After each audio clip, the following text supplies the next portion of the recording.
Anda menyaksikan konten Top 5. Saya Alia Fatina, inilah 5 berita paling penting pekan ini. Ringkas dan langsung saja ke intinya. Realisasi investasi Indonesia pada semester 1 2026 mencapai 1.010,6 triliun rupiah, atau hampir setengah dari target tahunan pemerintah. China kini menjadi investor asing terbesar menggeser Singapura. Sementara sektor hilirisasi, bauksit menjadi salah satu penyumbang investasi terbesar. Nah, ini yang saya sampaikan, ternyata dalam kuartal kedua ini untuk pertama kalinya dalam 10 tahun terakhir, China investasinya lebih agresif melalui Hong Kong, sehingga tempat pertama dari investasi di kuartal kedua ini ditempati oleh Hong Kong dengan 5,5 miliar, Singapura 4,2 miliar, Tiongkok 1,7 miliar, Jepang 0,9 miliar, dan Malaysia 0,7 miliar. Dari target di tahun 2026 ini, total target secara keseluruhan adalah 2041,3 triliun. Dan pada semester pertama, atau dari Januari sampai dengan Juni, ini di 2026, pencapaian yang sudah dilakukan pengeluaran atau spending oleh para investor di Indonesia itu mencapai 1.010,6 triliun atau peningkatan 7,2% year on year. Biasanya itu nikel, ya kan, selalu di nomor 1. Nah, ini ada shifting nih. Bauksit ini nomor 1. Biasanya kita tahu selalu nikel. Nah, ini ada shifting bauksit karena memang ada beberapa pembangunan bauksit baik yang dilakukan oleh dalam negeri maupun luar negeri, sehingga bauksit ini untuk pertama kali juga mengambil tempat nomor 1 sesudah. Gerai retail Osef semakin agresif berekspansi dan mulai menarik perhatian sebagai pesaing baru Alfamart dan Indomaret. Di balik ekspansinya, publik juga penasaran dengan sosok pemilik serta strategi bisnis jaringan minimarket tersebut.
Menteri Keuangan Purbaya Sadewa mendapat sorotan dari DPR terkait penempatan saldo anggaran lebih atau SAR di perbankan. DPR mempertanyakan kebijakan tersebut karena dinilai dilakukan tanpa persetujuan parlemen. Terima kasih atas masukannya. Saya selalu senang kalau Bapak Trino mengkritik pemerintah. Ya, silakan. Klarifikasi aja Pak Menteri mengenai SAL tadi. 2015 penempatannya berapa ya Pak? Penempatan SAL di Bank Himbara? Sekitar 200 triliun Pak. 2026? 2026. Yang terakhir katanya 200. Terus saya 200, saya tambah kemarin ketika ada goncang itu, saya bilang 200. Kan saya waktu ditanya itu, waktu mengembalikan itu, uang pemerintah di BI itu kebanyak, soalnya ada banyak. Uang di BI itu ada hampir 600, saya pikir kebanyakan. Jadi saya taruh 400 di sistem, 200 yang dulu diperpanjang sampai akhir tahun, 100 kita lihat setiap 3 bulan, 100 kita pakai keluar masuk untuk memastikan di sistem cukup uangnya. Pertanyaan saya tahun 2026 berapa Pak SAL yang dipakai? Ada yang dipakai Pak, cuma dipindahin aja. Iya, dipindahinnya berapa? 100 Pak. Menurut Bapak perlu persetujuan DPR atau tidak? Enggak Pak, karena itu hanya manajemen cash aja Pak. Nggak ada yang dipakai sama sekali uangnya. Lihat di Undang-Undang APBN 2026 Pak Suah. SAL selain di mana-mana kalau ada penempatan kan harus persetujuan DPR. Nanti dilihat aja di undang-undangnya. Kalau 2025 memang tidak Pak Menteri, tapi 2026 harus dengan persetujuan DPR. Oke Pak, kami belajar lagi di Pak. Undang-Undang APBN? 2025 kami konsultasi dengan salah satu pimpinan DPR Pak, mereka bilang bisa. Jadi saya Karena memang di Undang-Undang APBN 2025 itu boleh Pak. Malah disebutkan pemerintah dapat menempatkan. Di 2026 disebutkan lain, harus dengan persetujuan DPR. Nah, tolong Kami akan belajar lagi. diperhatikan Pak. kami akan pelajari Ya. begitu nanti ada itu kami akan menghadap lagi. Tapi itu pun kami diskusi dengan para anggota Pak. Jadi kami nggak sendiri Pak. Persetujuan DPR itu di rapat Pak, bukan orang per orang. Bapak datang ke Pak Haris, Bapak datang ke Zidan, Bapak datang ke Hekal terus setuju. Enggak Pak, ada notulensi rapatnya. Kapan notulensi rapatnya? Oke Pak, kami pelajari lagi Pak. Ya. Terima kasih Pak. Ini Pak, itu hanya dilakukan untuk niat baik menjaga kita semua Pak. Terima kasih Pak. Ya Pak, niat baik aja kadang nggak cukup Pak. Kelompok Houthi kembali meluncurkan rudal ke wilayah Arab Saudi sehingga meningkatkan ketegangan di Timur Tengah. Serangan ini memunculkan kekhawatiran bahwa gencatan senjata yang telah berlangsung hampir 4 tahun bisa segera berakhir. Ketegangan antara kelompok Houthi di Yaman dan Arab Saudi kembali meningkat. Pasukan Houthi meluncurkan rudal balistik ke wilayah Arab Saudi setelah menuduh Riyadh mengebom Bandara Internasional Sana pada Senin, 13 Juli 2026. Serangan tersebut menjadi pelanggaran terhadap gencatan senjata yang telah berlangsung sejak Maret 2022. Menurut juru bicara koalisi militer pimpinan Arab Saudi di Yaman, rudal-rudal yang diluncurkan Houthi berhasil dicegat sebelum mencapai wilayah selatan Arab Saudi. Pernyataan itu disampaikan melalui platform X dan dikutip oleh Reuters. Di sisi lain, juru bicara militer Houthi, Yahya Saree, menyatakan bahwa kelompoknya memang menargetkan Bandara Internasional Aba di Arab Saudi. Bandara tersebut berada di wilayah pegunungan selatan yang berbatasan langsung dengan Yaman dan menjadi salah satu destinasi warga Arab Saudi saat musim panas. Ini merupakan serangan pertama yang secara terbuka diklaim Houthi terhadap Arab Saudi sejak gencatan senjata diberlakukan lebih dari 4 tahun lalu. Perkembangan ini memunculkan kekhawatiran bahwa konflik di perbatasan selatan Arab Saudi dapat kembali memanas. Sebelumnya, Houthi menuduh Arab Saudi melancarkan serangan udara ke Bandara Internasional Sana. Kelompok tersebut menyebut serangan itu sebagai tindakan agresi yang mengakhiri periode deeskalasi konflik. Sebagai respons, Houthi bersumpah akan melakukan pembalasan. Mereka juga memperingatkan maskapai penerbangan agar tidak mengoperasikan penerbangan di wilayah udara Arab Saudi hingga apa yang mereka sebut sebagai pengepungan terhadap bandara Sana dihentikan. Sementara itu, pemerintah Yaman yang diakui secara internasional mengklaim bertanggung jawab atas serangan terhadap bandara Sana. Pemerintah tersebut mendapat dukungan kuat dari Arab Saudi. Kementerian Pertahanan Pemerintah Yaman menjelaskan bahwa landasan pacu Bandara Internasional Sana menjadi sasaran untuk mencegah pesawat Iran mendarat. Menurut pemerintah Yaman, pesawat tersebut dianggap melanggar kedaulatan negara. Konflik terbaru ini juga meningkatkan kekhawatiran terhadap stabilitas kawasan. Selama Perang Iran berlangsung, Arab Saudi masih mampu mempertahankan ekspor minyak melalui jaringan pipa dari wilayah timur menuju pantai barat di Laut Merah, tanpa bergantung pada Selat Hormuz. Namun, jika konflik dengan Houthi kembali meluas, jalur strategis tersebut berpotensi menghadapi ancaman. Sebelumnya, Houthi juga diketahui beberapa kali menyerang kapal-kapal di Laut Merah. Aksi tersebut sempat mengganggu jalur perdagangan internasional dan meningkatkan risiko keamanan di kawasan.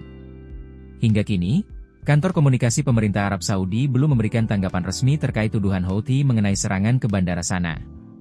Situasi ini menunjukkan bahwa gencatan senjata yang sempat meredakan konflik selama beberapa tahun kini menghadapi ujian baru.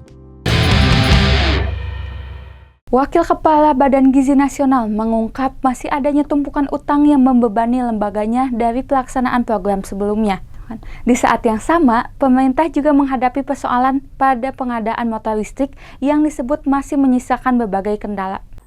Ibu dan Bapak, kami perlu sampaikan bahwa laporan keuangan ini setelah dilakukan audit oleh BPK dan sudah ada opini dari BPK yaitu wajar tanpa pengecualian atau WTP.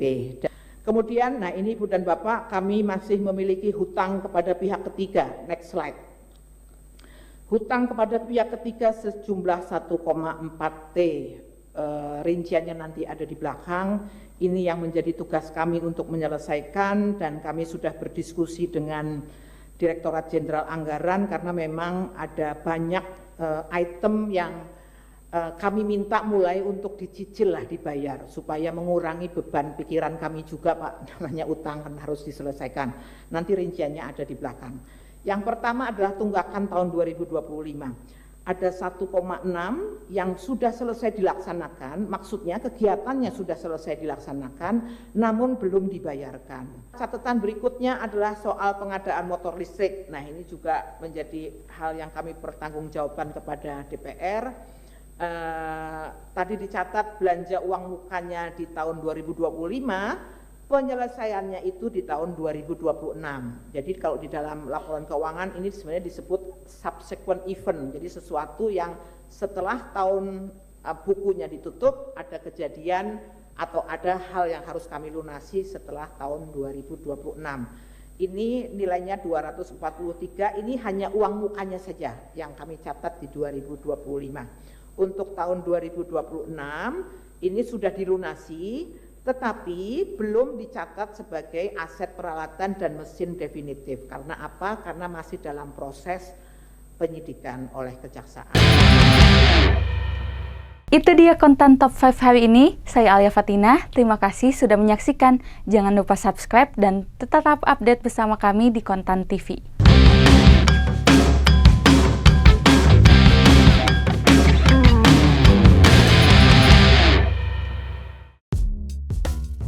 Keputusan bisnis terbaik datang dari data, bukan tebakan. Mudah berlangganan Business Insight dengan subscribe with Google.